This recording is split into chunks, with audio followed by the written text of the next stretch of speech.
بسم اللہ الرحمن الرحیم، السلام علیکم۔ آپ دیکھ رہے ہیں پبلک کوریج ادارہ۔ آج بات کرتے ہیں جی عظمیٰ بخاری کا ایک بیان جو وائرل ہوا، جس میں بہت ہی غلیظ الفاظ اس نے بولے، اور سب سے پہلے تو یہ ویڈیو دیکھیں، پھر اس کے اوپر اپنی رائے دیتے ہیں۔ اس پہ بات کرنے سے پہلے وہ لوگ گریبان کے اندر جھانک کے دیکھیں جن کی امیاں کپڑے پہننا مناسب ہی نہیں سمجھتی۔ اب اس سے زیادہ میں کچھ نہیں کہنا چاہتی۔ تو یہ ویڈیو آپ نے دیکھی جی، یہ عظمیٰ بخاری اب پاکستان کے سب سے بڑے صوبے کی یہ وزیر اطلاعات ہیں، اور ان کے کام چیک کر لیں جی، الفاظ کس طرح استعمال کر رہے ہیں، جو ان سے جرت کیوں کی کسی نے سوال کرنے کی۔ ٹھیک ہے، آپ اپنے پیسوں سے پہنے کپڑے، آپ اپنے پیسوں سے جو ہے وہ اخراجات کریں، لیکن جب آپ قوم کا پیسہ استعمال ہوگا تو قوم تو پوچھے گی نا، یہ جو آپ اتنا بڑا لاؤ لشکر لے کر گئے، اس کا ہمیں کیا فائدہ ہوا؟ ہمارے جو سننے میں آ رہا ہے مبینہ طور پر 16 کروڑ جو ہے اس کے اوپر، اس سے بھی اوپر جو اخراجات ہمارے صوبے کے آئیں، یعنی پاکستان کے آئیں، تو وہ کہاں لگے، کدھر لگے؟ کوئی پوچھے بھی نہ آپ سے، آپ کو ایسی چھوڑ دیا جائے کھلے ماحول میں کہ آپ جائیں، گھومیں، انجوائے کریں، آپ کا ہمیں کیا فائدہ؟ اور آپ نے جو الفاظ استعمال کرے کہ بھائی وہ میرے سے وہ پوچھنے والے ہیں جن کی مائیں خود کپڑے نہیں پہننا پسند کرتی۔ افسوس کی بات ہے کہ آپ بھی ایک خاتون ہیں، اور آپ نے ہٹ کس کو کیا؟ ایک خاتون کو، یعنی خواتین کو ہٹ کیا۔ یعنی اپنے آپ کو آپ اپنا چہرہ جا کر دیکھیں آئینے میں، کیا آپ کو شرمندگی محسوس ہوتی ہے؟ پھر شاہ خان زادہ نے جو ہے اسے بلایا اپنے چینل پہ، اور اس سے یہی سوال کیا، تو وہاں بھی اس کی ہر درمی غلطی کا اعتراف تو کر لیا، لیکن ہر درمی جو ہے وہ اس سے بات نہیں آئی۔ بھائی میرے خلاف ٹرولنگ ہو رہی تھی، اچھا جی آپ کے خلاف ٹرولنگ ہو رہی ہو تو کیا پھر آپ جواب دہ نہیں ہیں؟ یعنی ٹرولنگ کا اگر کوئی آپ اپنی ذاتی جیب سے خرچ کریں، کوئی آپ کے اوپر ٹرولنگ نہیں کر سکتا کسی کے، آپ اپنی جیب سے جو مرضی دل کرے پہنے، آپ کو کوئی پوچھنے والا نہیں ہے، اپنی جیب سے پہنے۔ لیکن جب آپ قوم کے پیسے لے کر قوم کے پیسوں سے پہنیں گے تو لازم آپ سے پوچھا جائے گا۔ ٹھیک ہے، آپ ایک سیلاب کا ماحول چل رہا ہے، غریب لوگ ہیں جہاں 45% جو ہے وہ عوام خطہ غربت میں جی رہی ہو، اور لوگ جو ہیں بھوک سے، بے روزگاری سے جو ہے وہ پریشان ہوں، تو وہاں آپ جب اتنے اخراجات لاؤ لشکر اپنے خاندان کو یا ایسے نوازیں گے تو لوگوں کو غصہ تو آئے گا نا، غصہ لوگوں کا بننا جائز ہے۔ تو اس کا جواب دینے کی بجائے اگر خاموشی اختیار کر لی جاتی تو بہتر تھا اس طرح کے الفاظ بولنے سے۔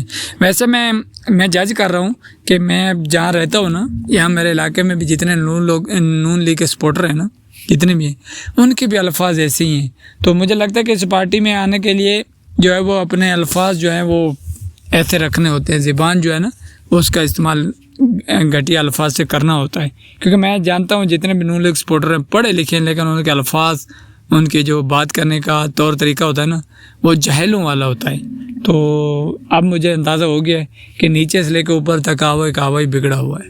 اس کے بعد جی CTD کا ایک بہت بہترین کارنامہ، بہت زبردست، میں سراہتا ہوں اس کارنامے کو،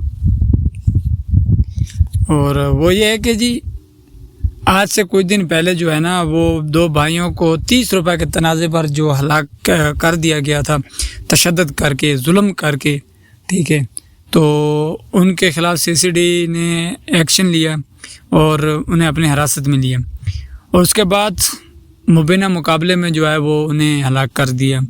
یعنی میں اس کے حق میں نہیں ہوں کہ آپ کسی کو ماورا عدالت جو ہے وہ قتل کر دیں، لیکن ہماری عدلیہ کا بھی تو نظام دیکھیں نا کہ ہماری عدلیہ کہاں کھڑی ہے۔ ابھی وہ دیکھیں خواتین کے اوپر جو طاقتور 2 خواتین نے تشدد کیا، انہیں بھی ضمانت دے دی، تو پھر ان ایسے ماحول میں جو ہے پھر اس طرح کے قانون کی حمایت کرنی پڑتی ہے، ورنہ کوئی خوشی سے نہیں حمایت کرتا۔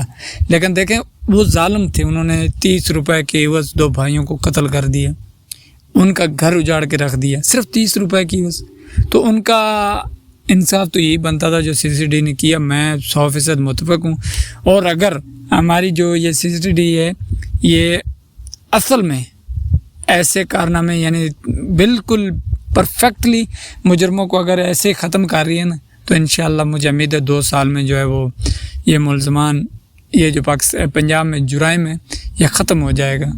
یہ جو بدماش بنے پھرتے ہیں جی فون لگا دیا, 4-5 لونڈے لپاڑے اکٹھے کر لیے اور بدماشی پہ اتر آتے ہیں. انشاءاللہ یہ ختم ہو جائے گی. میں سی ٹی ڈی کو خراج تحسین پیش کرتا ہوں کہ جو اصل مجرمان ہیں نا انہیں کیفر کردار تک پہنچے, چاہے جیسے ہی پہنچے. قوم آپ کے ساتھ کھڑی ہے. بس یہ خیال رکھنا کسی غریب کو, کسی یعنی بے گناہ کو نہ رگڑ دینا. باقی ایسے لوگوں کے خلاف آپ ایکشن لیں, قوم آپ کے ساتھ کھڑی ہوگی اور بلا جھجک آپ ایکشن لیں. ہم ہر جو ہے سطح پر آپ کا تحفظ کریں گے, لیکن یہ یاد رکھنا کوئی مشکین یا کوئی یعنی بے گناہ نہ رگڑا جائے. سی ٹی ڈی نے دونوں گرفتار ملزمان کو نشاندہی کے لیے جو ہے وہ ریونڈ لے کر آئی تھی, تو ملزمان کے ساتھیوں نے جو ہے وہ فائرنگ کر دی, جس کے اوپر انہی کی جو فائرنگ سے دونوں موقع پر ہلاک ہو گئے اور فائرنگ کرنے والے جو ہیں وہ فرار ہو گئے. تو فائرنگ کرنے والے ملزمان میں اویس اور شہزاد جو ہیں وہ ہلاک ہو چکے ہیں. باقی جو فائرنگ کرنے والے ان کی تلاش جاری ہے. یہ قوم نے پہلے ہی پتہ لگا لیا تھا کہ یہ ہونا یہی ہے, لیکن یہ میں سمجھتا ہوں, میں 100% اس بات سے متفق ہوں کہ کرائم کو ختم کرنا ہے تو کرمنل بننا پڑے گا, ورنہ یہ لوگ سدھرنے والے نہیں ہیں. جو یہ ابھی آپ دیکھ لیں پاکستان میں حالات کس طرح کے ہو چکے ہیں کہ بچے محفوظ نہیں ہیں, تو وہاں پھر اس ماحول میں ایسا انداز اپنانا, میں سمجھتا ہوں کرائم کو وہ مثال کے طور پہ میں مثال اکثر دیتا ہوں کہ جب کتا ہلک جاتا ہے نا, بے شک وہ آپ کا گھریلو کتا ہی کیوں نہ ہو, وہ پالتو کتا ہی کیوں نہ ہو, جب وہ ہلک جاتا ہے یعنی وہ پاگل ہو جاتا ہے اور اپنے ہی لوگوں کو کاٹنے لگ پڑتا ہے, تو اس کا ایک ہی حال ہوتا ہے, یا اسے زہر دے دیا جاتا ہے یا شوٹ کر دیا جاتا ہے. تو میں ویلڈن CCD پنجاب, بہت زبردست کام بہترین جاری رکھیں, بس بے گناہ کو نہ رگڑنا, باقی سب خیر ہے. خدا حافظ.